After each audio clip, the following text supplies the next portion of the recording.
Nuclear energy గురించి already 2 videos చేయడం జరిగింది. మీరు ఆ వీడియోస్ చూడకపోతే తప్పనిసరిగా చూడండి. ఫ్యూజన్ ఎనర్జీ ద్వారా ఎలక్ట్రిసిటీ ప్రొడ్యూస్ చేయడం అనేది ఇంకా డెవలపింగ్ స్టేజ్లోనే ఉంది. ప్రస్తుతం ప్రపంచవ్యాప్తంగా ఉన్న అన్ని nuclear power plants fusion energy ద్వారానే పనిచేస్తున్నాయి. అయితే 1 kg యురేనియం ఇచ్చే ఎనర్జీ 140 టన్స్ కోల్ ఎనర్జీతో సమానం. కాబట్టి ప్రపంచంలోని చాలా దేశాలు కోల్ కన్నా ఫ్యూజన్ ఎనర్జీ ద్వారానే ఎలక్ట్రిసిటీ ప్రొడ్యూస్ చేయడానికి మొగ్గు చూపుతున్నాయి. ఫ్యూజన్ ఎనర్జీని సరైన పద్ధతిలో ఉపయోగిస్తే కోల్ కన్నా ఎన్నో వేల రెట్లు ఎఫిషియెంట్గా పనిచేస్తుంది. పైగా ఆ ప్రాంతమంతా కార్బన్ ఫ్రీ ఏరియాగా ఉంటుంది. కానీ ఎందుకని ఈ న్యూక్లియర్ ఎనర్జీ గురించి చాలా కంట్రీస్ భయపడుతున్నాయి? ఆల్రెడీ ఫ్రాన్స్, జర్మనీ లాంటి దేశాలు వారి కంట్రీస్లో ఎలక్ట్రిసిటీ కోసం ఉపయోగించే న్యూక్లియర్ ఎనర్జీని ఎందుకని తగ్గించుకుంటున్నాయి? ఫ్యూచర్ న్యూక్లియర్ ఎనర్జీపై ఆధారపడి ఉందా, లేదా అది మన వినాశనానికి కారణం కానుందా? ఇలాంటి ఎన్నో విషయాలని ఈ వీడియోలో తెలుసుకుందాం. నేచర్లో ఉండే రేడియో యాక్టివ్ ఎలిమెంట్స్లలో యురేనియం ఒకటి. పైగా న్యాచురల్గా ఏర్పడే రేడియో యాక్టివ్ ఎలిమెంట్స్లలో అత్యధిక అటామిక్ మాస్ని కలిగి ఉన్న ఎలిమెంట్ కూడా యురేనియం. అసలు ఈ రేడియో యాక్టివిటీ అంటే ఏంటో సింపుల్గా చూద్దాం. సాధారణంగా రేడియో యాక్టివ్ ఎలిమెంట్స్ 3 రకాల రేడియేషన్స్ని విడుదల చేస్తాయి. అవి ఆల్ఫా, బీటా, గామా. వీటిలో ఏ రేడియేషన్ని ఎక్కువగా విడుదల చేస్తుంది అనేది ఆ ఎలిమెంట్ యొక్క ప్రోటాన్స్, న్యూట్రాన్స్ మరియు అటామిక్ మాస్ పై ఆధారపడి ఉంటుంది. యురేనియం అనేది రేడియో యాక్టివ్ ఎలిమెంట్ అని మనకు తెలుసు. అయితే నేచర్లో ఎక్కువ శాతంగా ఉండే యురేనియం 238 ఆల్ఫా రేడియేషన్ని విడుదల చేస్తుంది. హ్యూమన్ స్కిన్ ఆల్ఫా రేడియేషన్ని బాడీ లోపలికి రాకుండా కాపాడుతుంది. అంటే యురేనియం 238కి దగ్గరగా ఉన్నా లేక దానిని ముట్టుకున్నా కానీ పెద్దగా ఎటువంటి ప్రమాదం లేదు. కానీ యురేనియం 235 మరియు ప్లూటోనియం 239 అనేవి అన్స్టేబుల్ యాటమ్స్. అంటే అందులోని న్యూక్లియస్ ఎక్కువ మోతాదులో ఎనర్జీని విడుదల చేస్తుంది. యురేనియం 235 ఆల్ఫా రేడియేషన్తో పాటు గామా రేడియేషన్ని కూడా విడుదల చేస్తుంది. ఈ గామా రేడియేషన్ మనుషులకే కాదు, అన్ని జీవులకి ప్రమాదకరం. ఎందుకంటే ఇవి నేరుగా హ్యూమన్ బాడీ నుండి సులభంగా చొచ్చుకొని పోగలవు. హ్యూమన్ బాడీయే కాదు, మెటల్స్, కాంక్రీట్ నుండి కూడా చొచ్చుకొని పోగలవు. గామా రేస్ని అడ్డుకోవాలంటే 3 మీటర్స్ థిక్తో ఉండే కాంక్రీట్ వాల్ ఉండాలి. యురేనియం 235 ద్వారా bone cancer, liver cancer, lung cancer, DNA mutations జరుగుతాయి. డిఎన్ఏ మ్యూటేషన్ జరిగితే వారు తర్వాత వచ్చే జనరేషన్స్కి చాలా జన్యుపరమైన లోపాలు ఉంటాయి. కాబట్టి యురేనియం మరియు ప్లూటోనియంతో ఎలక్ట్రిసిటీ జనరేట్ చేసేటప్పుడు, బాంబ్స్ని తయారు చేసేటప్పుడు చాలా జాగ్రత్తగా కంట్రోల్ కండిషన్స్లోనే చేయాలి. ఏదైనా చిన్న పొరపాటు జరిగినా అది భారీ ప్రమాదానికి దారితీస్తుంది. అది డైరెక్ట్గా మరియు ఇండైరెక్ట్గా ఎన్నో మరణాలకి కారణమవుతుంది. మొదటి న్యూక్లియర్ యాక్సిడెంట్ 1957లో అప్పటి సోవియట్ యూనియన్లో జరిగింది. అదే కిస్టిమ్ డిజాస్టర్. అక్కడ ప్లూటోనియం సహాయంతో న్యూక్లియర్ వెపన్స్ని తయారు చేసేవారు. కానీ స్టోరేజ్ ట్యాంక్లో కెమికల్ ఎక్స్ప్లోజన్ జరగడం వలన ఈ డిజాస్టర్ జరిగింది.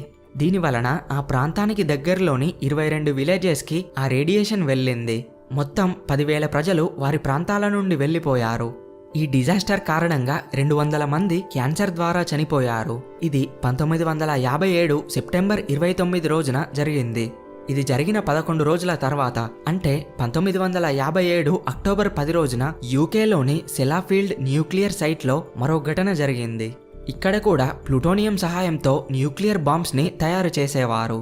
అయితే ఆ ప్లానెట్లో అయోడిన్ కోర్ డ్యామేజ్ అవ్వడం వలన అయోడిన్ 131తో పాటు కొద్దిపాటు ప్లూటోనియం 210 అట్మాస్ఫియర్లోకి రిలీజ్ అయ్యింది.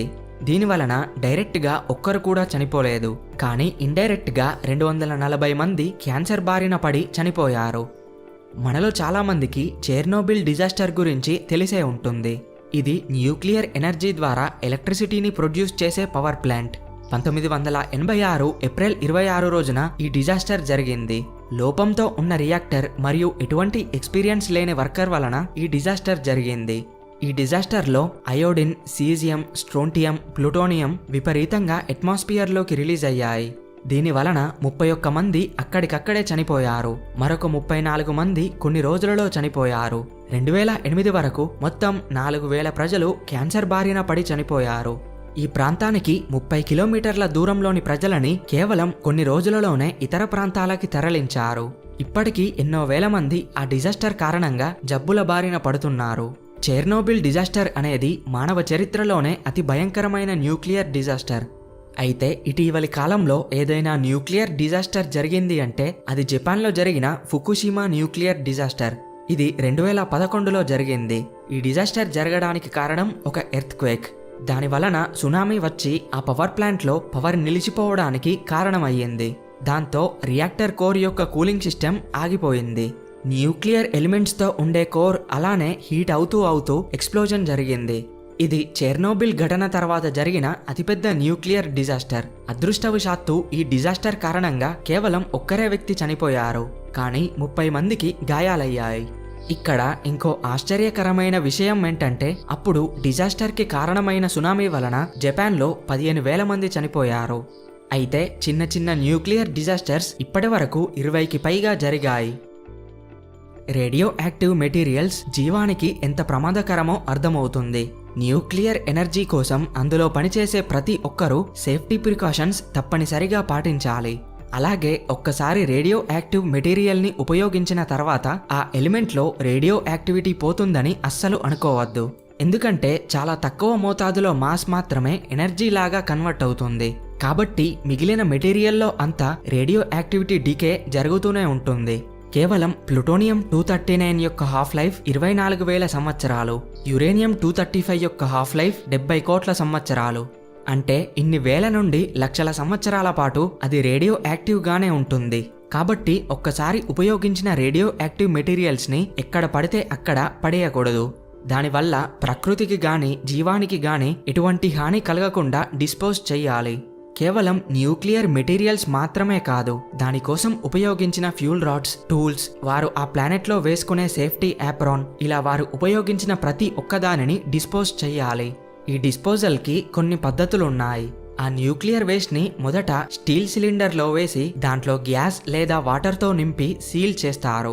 ఈ స్టీల్ సిలిండర్ని పెద్ద కాంక్రీట్ స్ట్రక్చర్లో అమరుస్తారు. ఈ కాంక్రీట్ ఒక రేడియేషన్ షీల్డ్గా పనిచేస్తుంది. ఇది చాలా తక్కువ ఖర్చుతో కూడుకున్న పని. అయితే కొన్ని చోట్ల న్యూక్లియర్ వేస్ట్ చాలా ఎక్కువ మొత్తంలో ఉంటుంది. దానిని ఈ పద్ధతి ద్వారా డిస్పోజ్ చేయలేం. కాబట్టి ఆ ఎక్కువ మొత్తంలోని న్యూక్లియర్ వేస్ట్ని భూమికి కొన్ని కిలోమీటర్ల లోతున టనల్స్ ద్వారా చేర్చుతారు. రెగ్యులర్గా మైనింగ్ చేసే పద్ధతి ద్వారానే దీనికి కూడా మైనింగ్ చేస్తారు. అయితే వారు సెలెక్ట్ చేసుకునే ఈ మైనింగ్ డిస్పోజల్ ఏరియా అనేది ఎటువంటి భూకంపాలు, సునామీలు, అగ్నిపర్వత పేలుళ్లు లేని ప్రాంతంలోనే ఉండాలి. ఎందుకంటే ఇలాంటి ప్రకృతి విపత్తులు వచ్చినప్పుడు మనం స్టోర్ చేసిన న్యూక్లియర్ వేస్ట్ రేడియేషన్ ఎక్కువ మోతాదులో నేచర్లోకి విడుదలవుతుంది. దానివల్ల ఎంతో నష్టం జరుగుతుంది. కాబట్టి మంచి జియోలాజికల్ ఏరియాని సెలెక్ట్ చేసుకోవాలి. న్యూక్లియర్ వేస్ట్ని సరిగ్గా లీక్ అవ్వకుండా ప్యాకింగ్ చేసి ఎక్కువ లోతు ఉండే సముద్ర భూగర్భంలో డిస్పోజ్ చేస్తారు. కానీ ఇది చాలా ప్రమాదకరం. ఎందుకంటే ఆ న్యూక్లియర్ వేస్ట్ లీక్ అయితే అది సముద్రంలోని ఎన్నో జీవులని అంతం చేస్తుంది. పైగా లీక్ అయితే అది ఎక్కువ ఏరియాకి స్ప్రెడ్ అవుతుంది. ఈ పద్ధతుల ద్వారా న్యూక్లియర్ వేస్ట్ని డిస్పోజ్ చేస్తారు. అయితే ఈ రేడియో యాక్టివ్ మెటీరియల్స్ చాలా ప్రమాదకరం. ఏదైనా చిన్న తప్పు జరిగినా అది భారీ నష్టం తెస్తుంది. పైగా న్యూక్లియర్ మెటీరియల్స్లో రేడియో యాక్టివిటీ పోవడానికి వేల నుండి లక్షల సంవత్సరాలు పడుతుంది. కాబట్టి ఇన్ని వేల నుండి లక్షల సంవత్సరాల పాటు న్యూక్లియర్ వేస్ట్ లీక్ అవ్వకుండా డిస్పోజ్ చేయగలగాలి. ఇవన్నీ కారణాల వల్ల చాలా ప్రజలు కొత్త న్యూక్లియర్ పవర్ ప్లాంట్స్ని ఏర్పరచడానికి వ్యతిరేకిస్తున్నారు. ప్రస్తుతం ప్రపంచవ్యాప్తంగా 30 దేశాలలో 440 న్యూక్లియర్ రియాక్టర్స్ ఉన్నాయి. ఇందులో కేవలం యుఎస్ఏలోనే 95 రియాక్టర్స్ ఉన్నాయి. ఇండియాలో చూస్తే ఇండియాలో 22 రియాక్టర్స్ ఉన్నాయి. అయితే చాలా దేశాలు న్యూక్లియర్ ఎనర్జీ వల్ల వచ్చే నష్టాన్ని దృష్టిలో పెట్టుకొని వారి రియాక్టర్స్ని తగ్గిస్తూ వస్తున్నాయి. కానీ మరికొన్ని దేశాలు న్యూక్లియర్ ఎనర్జీ అనేది చాలా శక్తివంతమైనది అని న్యూక్లియర్ రియాక్టర్స్ని కొత్తగా పెంచుతూ వస్తున్నాయి. న్యూక్లియర్ ఎనర్జీ వల్ల ఎంత అడ్వాంటేజ్ ఉందో అంతే డిసడ్వాంటేజ్ కూడా ఉంది. 1% కూడా ఎటువంటి ప్రమాదం జరగకుండా ఉపయోగించగలిగితేనే న్యూక్లియర్ ఎనర్జీ చాలా ఉపయోగకరం అవుతుంది. ఓకే ఫ్రెండ్స్, ఈ వీడియో మీకు నచ్చితే లైక్ చేసి షేర్ చేయండి. ఇలాంటి మరెన్నో ఇంట్రెస్టింగ్ వీడియోస్ మిస్ కాకుండా పొందడానికి ఛానల్కి సబ్స్క్రైబ్ అవ్వండి. Thanks for watching. జై హింద్.